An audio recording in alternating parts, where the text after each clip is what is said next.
You're watching Newsday TV. Thanks for joining us. I'm Ken Bufa. Former Long Island Representative Carolyn McCarthy has died.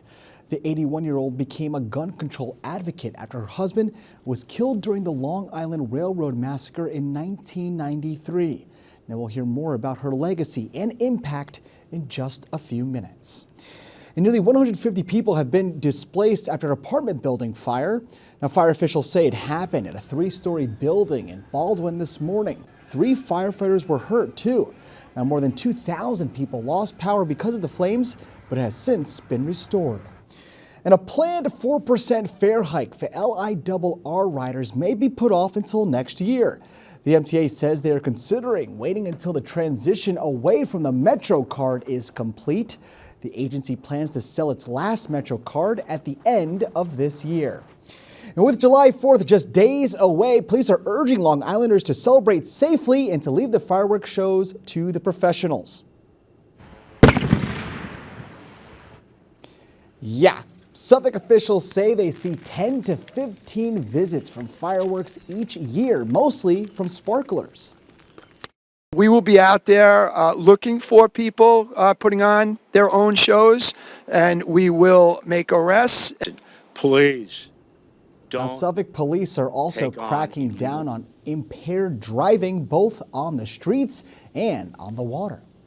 And a Long Island woman won big in Powerball. Lottery officials say Melissa Messina won $1 million. Now, after withholdings, the Aquabog woman took home about $651,000. She bought the winning ticket at a convenience store in Hampton Bays. Congrats. All right, let's take a quick look at tomorrow's weather, shall we, to see if this cool air sticks around, and it does. Check out these temps. We are in the 70s. We have clouds overhead, and we'll also have that 7-day forecast for you later in the broadcast.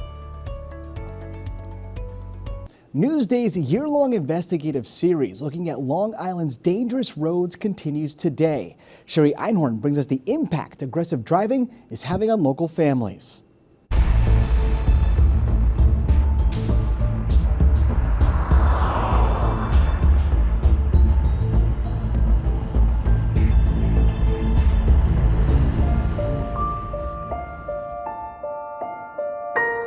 I think about the day when she was born and I held her in my hands. A father's love. Oh my God, if you ever met my daughter, I mean, just look at the pictures. And admiration. Always a big smile, always laughing, always trying to help somebody else. Along with his hopes and dreams for her future. She had plans. All of it gone in an instant. I miss her every day, and I think about her every second of every day.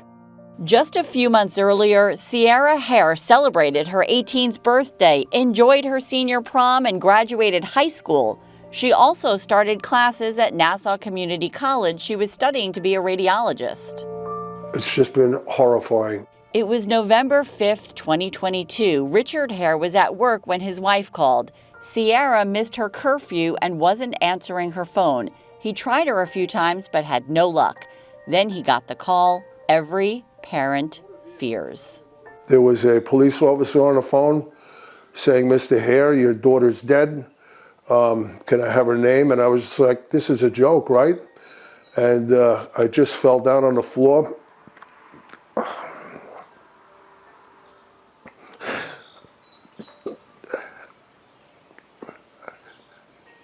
And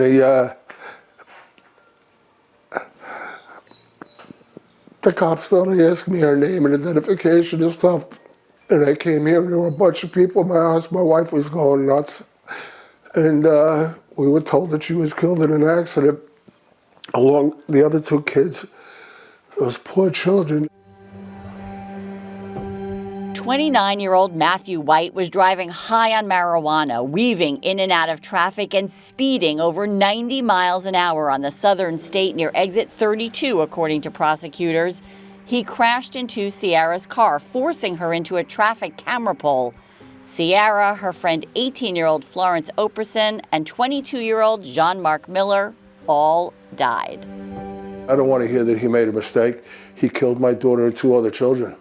According to the Institute for Traffic Safety Management and Research at the University of Albany, more than 2,100 people have died on Long Island roads in the decade ending in 2023. By far, it is the #1 complaint that we get is reckless driving.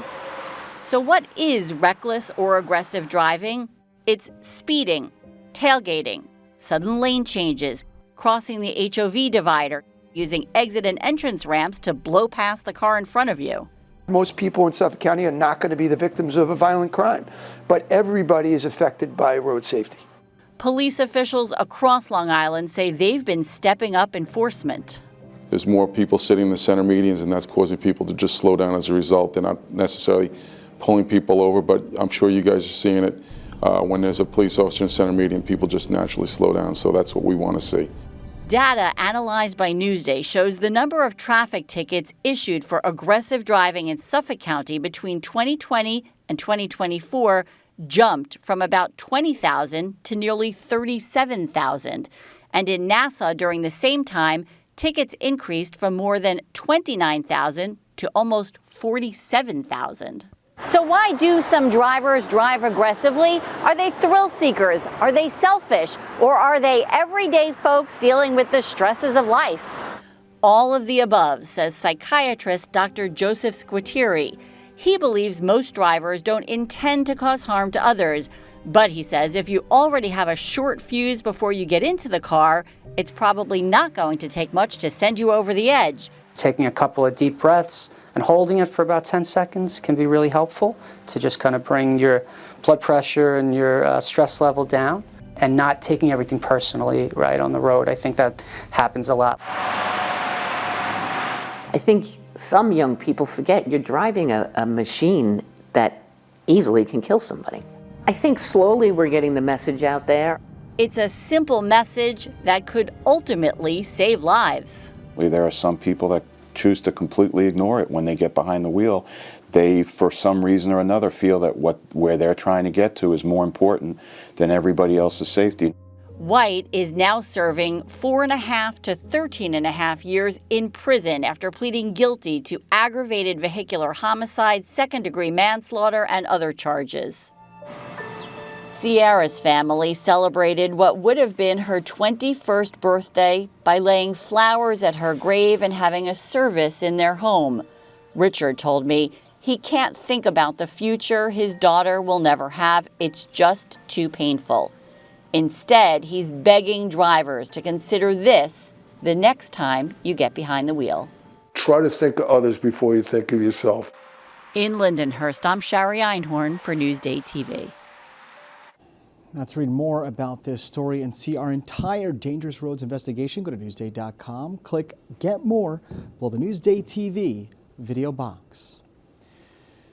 Lawmakers from across the political spectrum are remembering former Representative Carolyn McCarthy, who served nearly 20 years in Congress.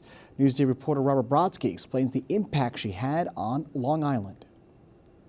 She was known as the leading proponent, not just on Long Island, not just in New York State, but nationwide for gun control legislation.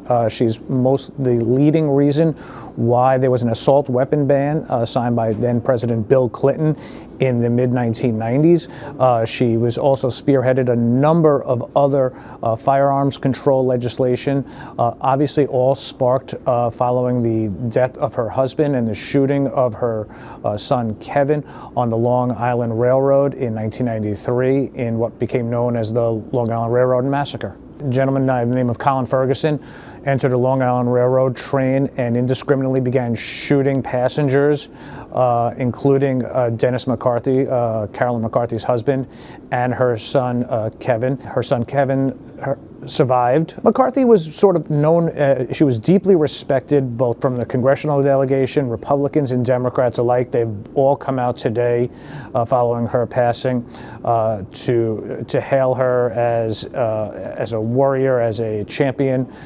She was respected from all sides, and she was also known as someone who was a sort of blue-collar, do-it-herself type of person, known even to the, even after, obtaining a seat in Congress for mowing her own lawn. So very personable, very well respected in the seats of Congress and across Long Island. Now you can read more about this story over at Newsday.com.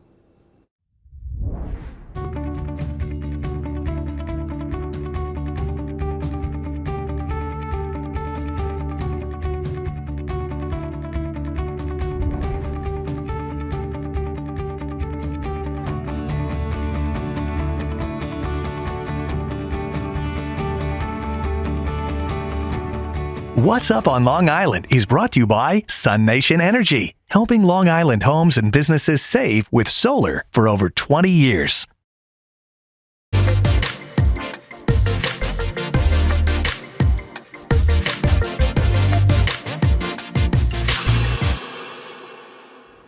All right, here's what's up on Long Island. Lace up your sneakers for the Lieutenant Michael P. Murphy Run around the lake.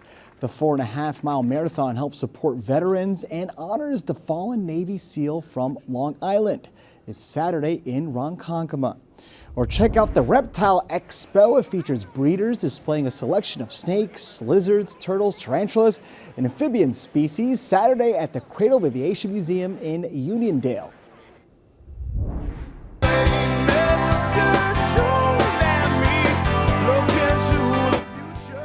Or see Counting Crows. The band continues their Complete Suites tour at Northwell at Jones Beach Theater on Sunday. For admission info and more events, click Get More below the Newsday TV video box. All right, let's take a closer look at your 7-day forecast to see if we still have that rain coming in on the weekend. So we know that's going to be cooler tomorrow. We have temps in the 70s with that cloudy sky overhead. As for that 7-day forecast, so the weekend, it is dry. Yesterday is showing rain, temps in the 80s. And as for next week, we still have those elevated temps still in the 80s, mid 80s and above. Long Island weather is brought to you by Fire Island Ferries. You're watching Newsday TV. For more on all the stories you've seen here today, head over to Newsday.com. I'm Ken Buffa. Thank you so much for joining us.